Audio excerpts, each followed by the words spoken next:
예수님의 제자가 되는 과정들을 보면 그때나 지금이나 사람의 성정은 다 똑같기 때문에 그때 예수님의 제자가 된 분들의 심정을 살펴볼 필요가 있습니다. 자기 가족과 집을 모두 버리고 예수님을 따라서 하루 이틀도 아니고 수년을 혹은 평생을 그분을 따라다닐 예정을 하는 그런 과정은 결코 쉬운 일이 아닙니다. 뭔가 마음에 큰 포부가 있지 않고서는 있을 수 없는 일입니다. 정상적인 사람으로서는 우리나라가 일정 때 독립운동을 하는 심정으로 그때 예수님의 제자가 된 그 분들의 심정은 무엇이었나?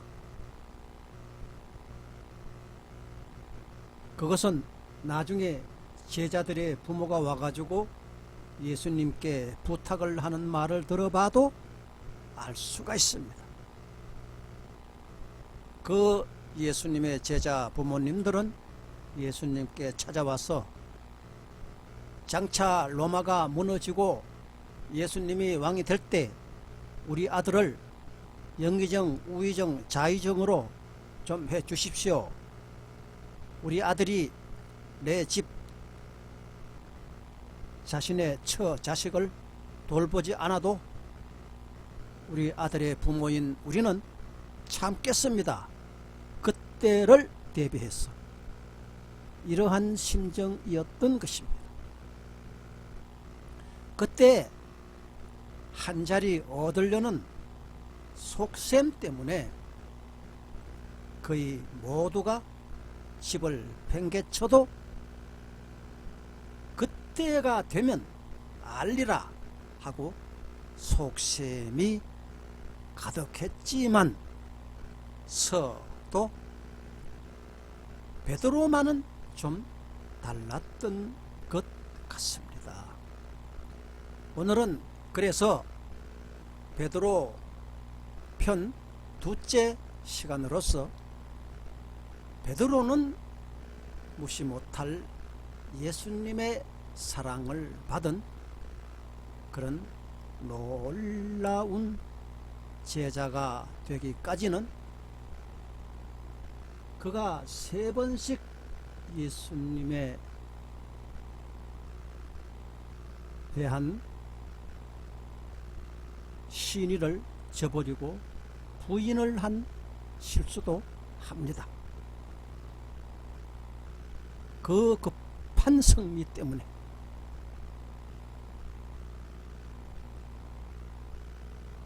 그가 갈릴리 호수에서 고기를 많이 잡아질 때의 기적으로는 베드로를 확실한 믿음이 있는 반석으로 올려두기가 좀 부족한 점이 있었기로서니 그 다음 기적을 예수님은 베드로에게 보여주어서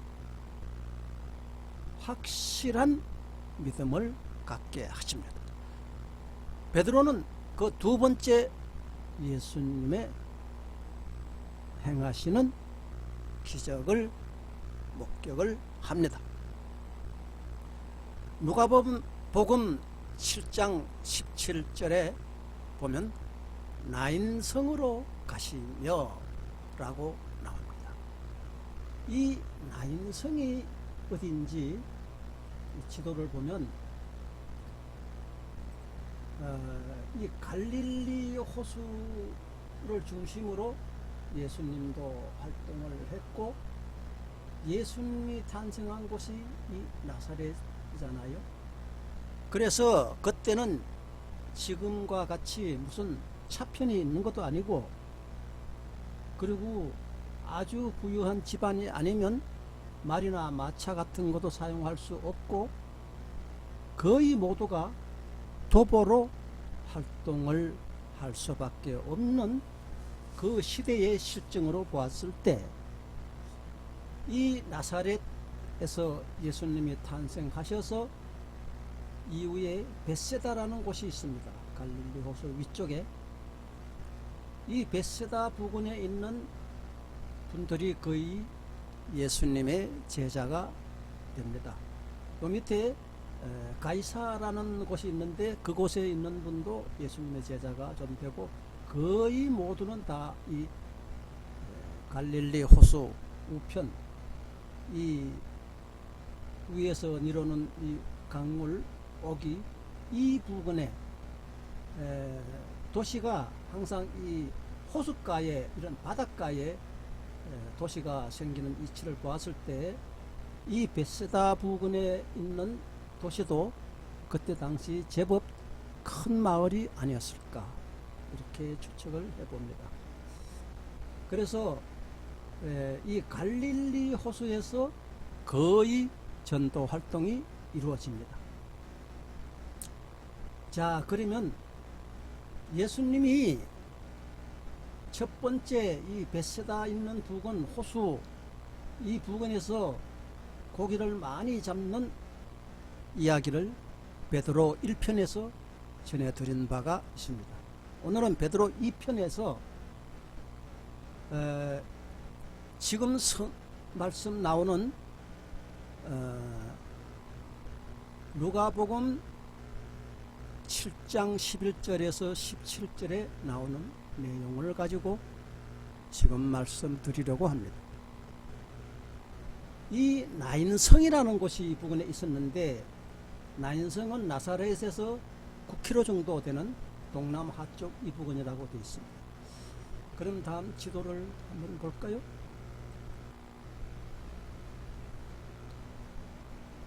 여기 보면 이제 나옵니다. 나인성도 나오죠. 자, 이 나사렛 예수님이 탄생한 이곳 나사렛에서 동남쪽 이게 여기서 거리가 한 9.6km 된다고 기록되어 있습니다. 이 다볼산 밑에 이 나인성이라는 작은 성이 하나 있습니다. 그래서 예수님께서 이 벳세다 있는 부근에서 이 가버나움이라든지 갈릴리 바다 이 부근에 주로 전도 활동을 했고 여기 보면 우리가 잘 아는 막달라 지역이 있습니다. 그래서 이 막달라 지역에서 한 여인의 이름 막달라 마리아가 예수님의 돌아가실 때 대단한 활약을 한 그 막달라 마리아에 대한 얘기를 우리는 듣고 보고 알고 있습니다. 그래서 모든 일들이 거의 다 이 갈릴리 호수를 중심으로 해서 이 부근에서 예수님이 전도하신 것을 볼 수가 있습니다. 왜냐?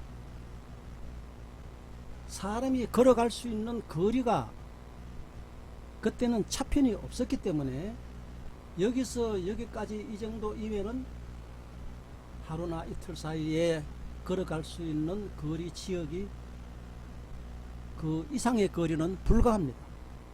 며칠을 걸려야만이 다른 지역으로 옮길 수가 있죠. 그래서 이 가이사라라든지 이쪽에 보면 이제 가나도 나옵니다. 사마리아 뭐 이런 데도 나중에는 예수님이 전도 활동을 합니다. 이렇게 많은 곳을 전도했지만 서도 주로 이 벳세다 부근에서 예수님은 전도 활동을 합니다. 그러나 오늘 나온 이야기는 예수님이 이 나인이라는 이 나인성 부근을 가면서 일어나는 이야기가 지금 등장을 합니다. 이 나인이라는 뜻은 즐거움 혹은 기쁨이라는 그런 뜻을 가지고 있습니다.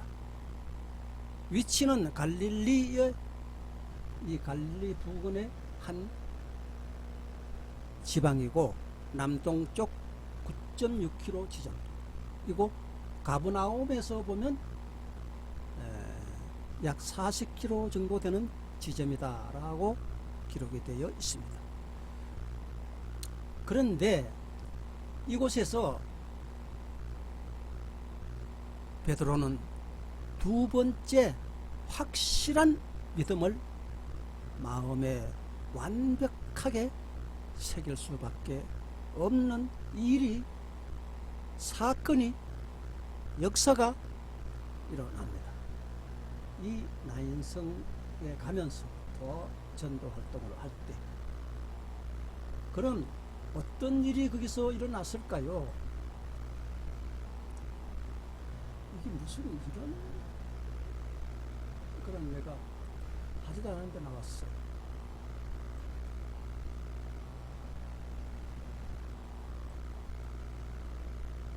이 나인성에 대한 거를 다른 화면을 보면 이게 현재 나인성 그 예수님이 지금 앞으로 얘기하고자 하는 그 역사가 일어난 바로 그 장소입니다.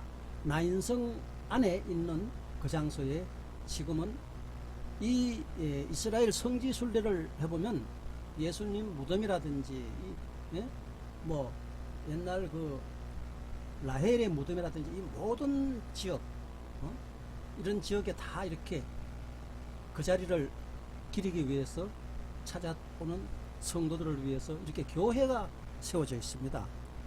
그래서 이 나인성에 들어가 가지고 예수님이 지금 얘기하고자 하는 그런 사건이 일어난 바로 그 장소가 이 장소입니다. 그래서 이 장소에 지금은 이렇게 교회가 있어서 이 안에 들어가면 오늘 얘기하고자 하는 내용의 사건을 이분들은 자신 있게 전해주고 있습니다. 사건은 어떤 과부가 달랑 외동아들을 어느 날 잃게 됩니다. 그때는 여자에게 자녀가 전 재산이고 소망이고 가산 전체였습니다. 여자에게 자녀라는 것은 지금의 그 어떤 것도 비교가 안 되는 그때 당시의 그 여인들의 심정입니다. 심지어 형제가 있으면 그 형하고 결혼했던 여인이 남편이 죽으면 그 둘째 동생이 어리면 다 클 때까지 기다렸다가 성장해가지고 사춘기가 넘어가면 그 시동생에게 그 여인은 하룻밤을 자고 그 시동생으로 하여금 자녀를 얻고 다시는 그 시동생과 같이 살지를 않습니다.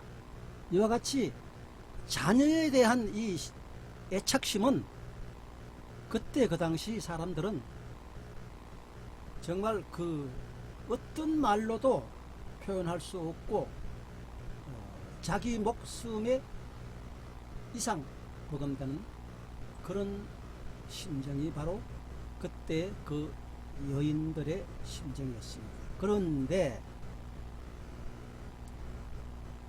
그 자녀가 죽었다는 것이 어디에서? 나인성에서.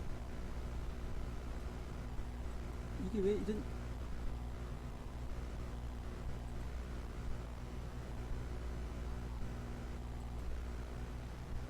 이 나인성에서 지금 사건이 일어나고 있습니다. 자, 그러면 그 아들이 죽었을 때 그 여인의 심정이 어떠했을까? 여러분은 한번 상상해 보시지 않으시겠습니까? 그 자녀라는 것은 곧 자신의 죽음보다 더 막막한 사함이 일어났고 그 아들을 실은 시체를 실은 그 상여가 길로 나가고 모든 사람들이 그 상여를 보고 있는 그때 그 슬픔의 장소가 있는 그때 그 장소 거기 그 땅이 바로 나인성 바로 그 자리입니다. 그런데 묘하게도 그 장소에서 그 상여는 예수님 일행을 만납니다. 뿐만 아니라 예수님의 제자들도 그 상여와 같이 맞닥쳤습니다. 어디서? 그 나인성에서 말입니다. 아마도 지금까지도 그 나인성은 아랍인들이 사는 것을 보면 그때도 그 여인은 혹 아랍인인지도 모릅니다. 그때 예수님이 그 상여에 있는 그 과부의 아들 시체 관 위에 다가 예수님의 그 준엄한 명령을 내립니다. 그 불쌍한 과부 어머니를 예수님은 측은하게 바라보시면서 말입니다. 그 과부 여인의 인생 전체가 걸려있는 그 아들의 시체 관,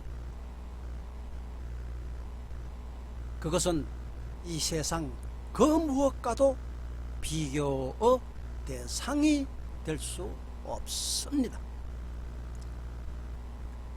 그 시체 관에 대한 사연은 돈으로도 명예로도 지식으로도 그 관에 시체 관에 대한 내용을 표현해 낼 수 없습니다.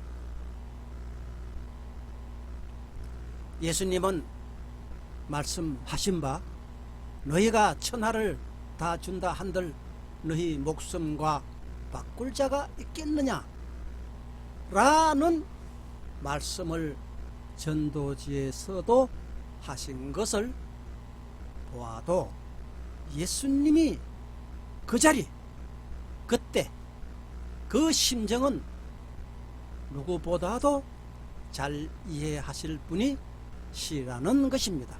아마도 그때 그 시간 주님은 그 시체의 관과 그 여인을 바라보시고 눈물을 흘렸을지도 모릅니다. 왜냐하면 예수님은 우리와 똑같은 사람의 성정을 가지신 분이시니까요. 그래서 예수님은 그 자리에서 드디어 결심을 하십니다. 준엄한 결심을 하신 예수님, 이렇게 말씀하십니다. 여인아 하고 부르신 뒤에 너의 아들이 죽지 않았다. 잠시 다만 깊은 잠이 그에게 찾아왔을 뿐이야 라고 청천벽력 같은 말씀으로 호령하시는 것과 같은 말씀이 있었으니 그때 그 자리 그 예수님의 우렁찬 명령의 음성을 들은 그 자리에서 그 어머니는 물론 이러니와 그 상여를 매는 자들 또 그 뒤에 호상꾼들 구경꾼들 그 모두가 그 예수님의 호령의 말씀을 들은 그 심정들 그 자리에서는 모두가 마음이 일치했습니다. 어안이 벙벙해서 마음이 하나가 됐어. 똑같은 심정으로 서로 얼굴을 쳐다보며 이 무슨 말씀인고? 무슨 말씀을 지금 하시는고? 우리가 지금 누구를 메고 가고 있는데 이런 말씀하심이 타당하기나 한가? 이러한 마음은 그 자리에 있는 모든 사람들의 마음이 일치되었습니다. 여러분은 만약 그 가부 입장일 때 그 호상꾼 또는 그 상여맨자의 입장으로 그 자리에 있을 때 감히 누가 와서 그 상여 앞을 가로막고 이 아들은 지금 깊은 잠을 잔다 라고 말씀하신다면 그 말을 여러분 같으면 신뢰하겠습니까? 누구든 잠시 잠깐이야.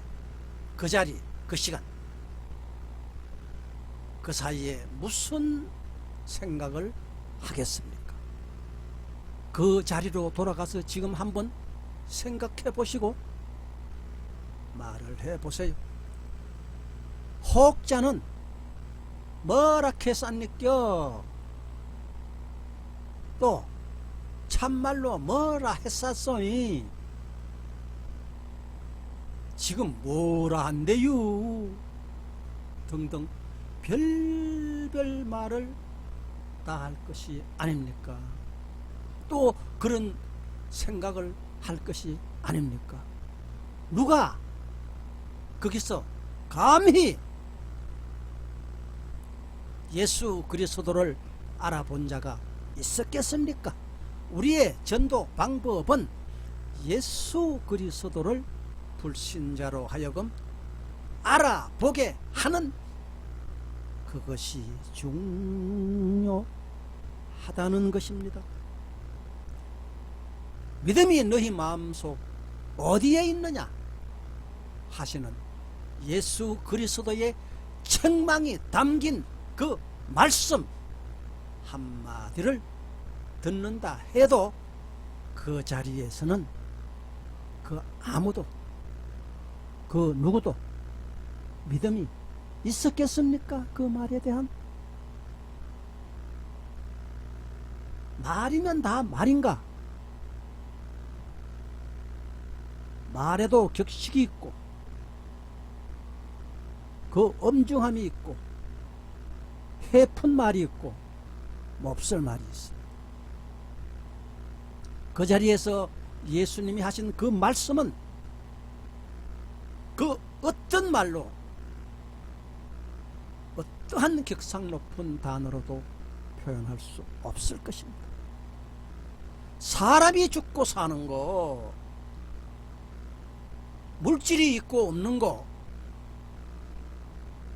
건강이 있고 없고가 예수 그리스도의 뜻에 있거니와 주님의 사람이 된 뒤에도 우리의 믿음은 어디에 있습니까? 어디에 있습니까?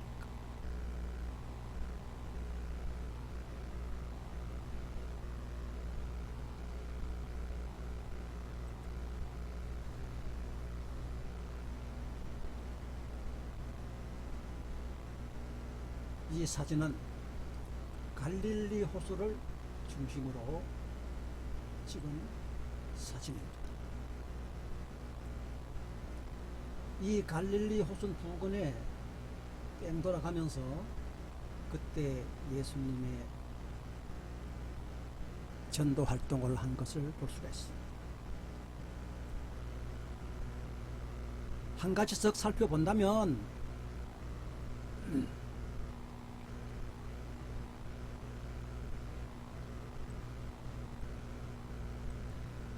우리 다 같이 한번 한 가지씩 살펴봅시다.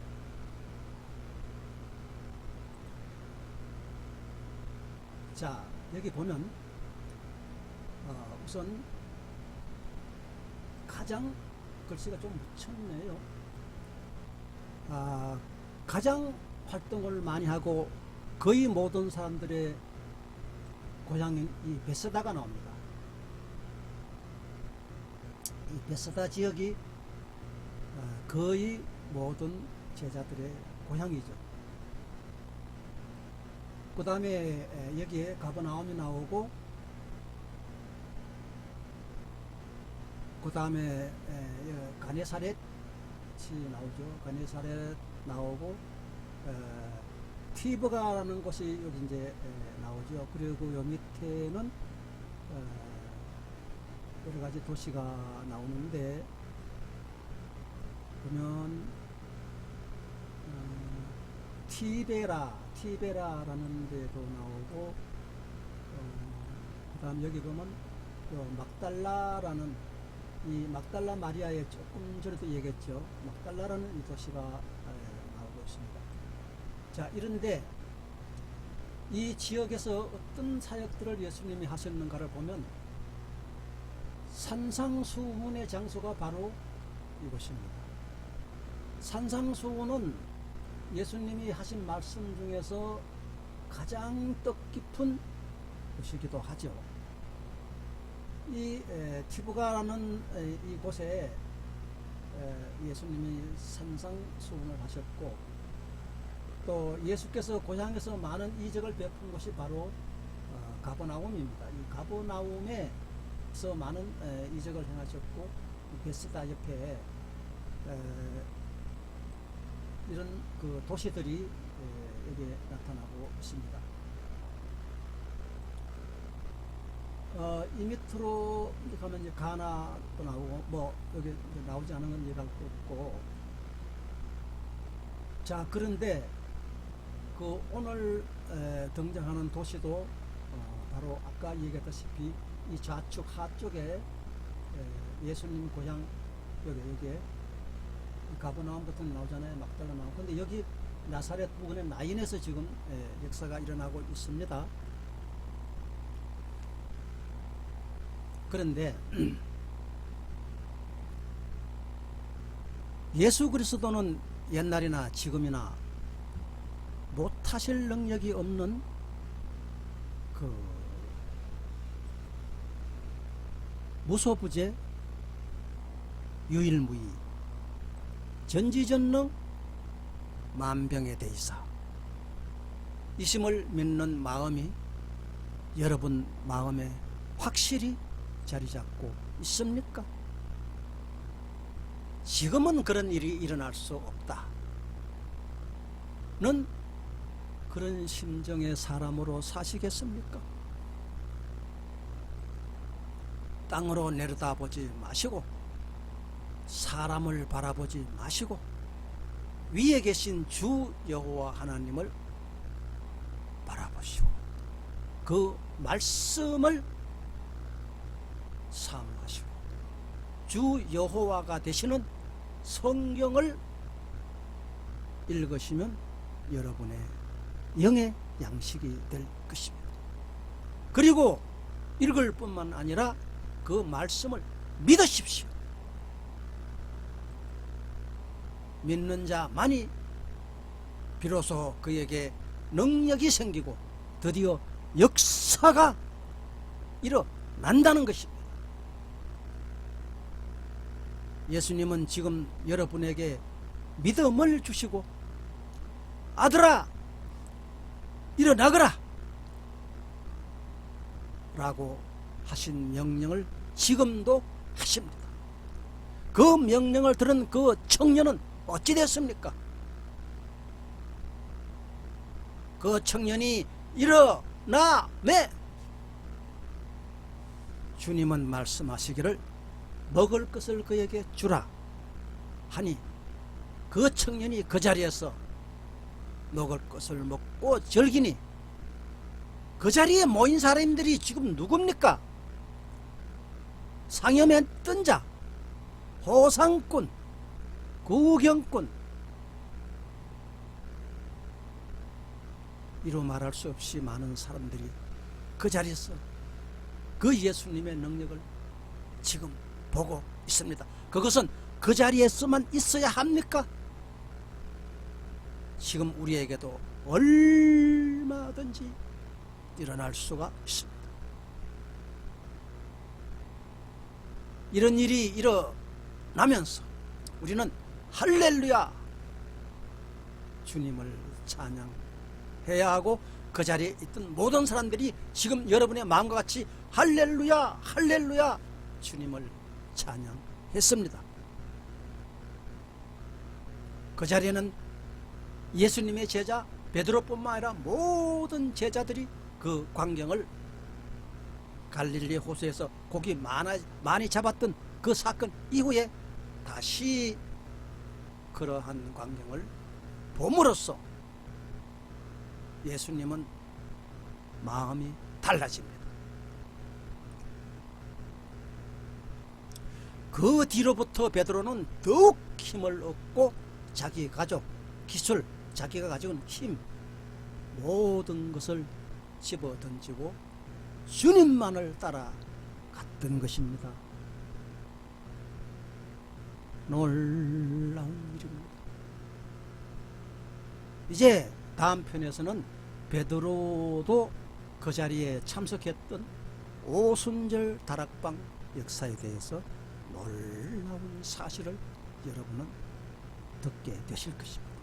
오순절 사건은 성경에 있는 말 그거 말고 더 놀라운 사실을 저는 자신 있게 전해드릴 내용이 있습니다. 준비되어 있습니다. 그 자리에 참석한 많은 나라들, 각 나라 사람들, 다른 나라 말을 전혀 알아듣지 못한 사람들, 이 모든 사람들이 거기서 자기 나라 말로 알아듣는 방언의 역사가 일어납니다. 이것이 다음 편에 여러분을 기다리고 있습니다. 오늘 이 일로 인해서 베드로가 새 사람이 되면서 오순절 역사에서 어떠한 일이 일어나는지 많은 사람들이 방언 통역에 대해서 여러 가지로 해석하는 것을 제가 검색해서 찾아보고 있습니다. 일치하지가 않아요. 저는 그 문제를 자신 있게 다음 페이지에서 말씀드릴 수 있습니다. 오늘은 여러분과 같이 베드로가 예수님이 행한 2차 기적을 보고 더욱 새로워졌다는 점, 여러분의 마음과 같이 여러분도 이제 베드로와 같이 제가 베드로 1편, 2편에서 전해드린 그런 얘기를 듣고 새로운 사람이 되어보지 않으시겠습니까? 할 수 있습니다. 그렇게 새로워진다고 해서 여러분의 물질이 축나지 않습니다. 여러분의 건강이 나빠지지 않습니다. 들으면 들을수록, 믿으면 가지면 가질수록 계속 영적으로, 육적으로, 건강적으로 좋은 일만 일어나는 것입니다. 이런 좋은 일에 참여하지 않으시겠습니까? 할렐루야. 오늘 여러분과 같이 이 나인성에서 일어난 그런 사건에 대해서 같이 알아보았습니다. 감사합니다.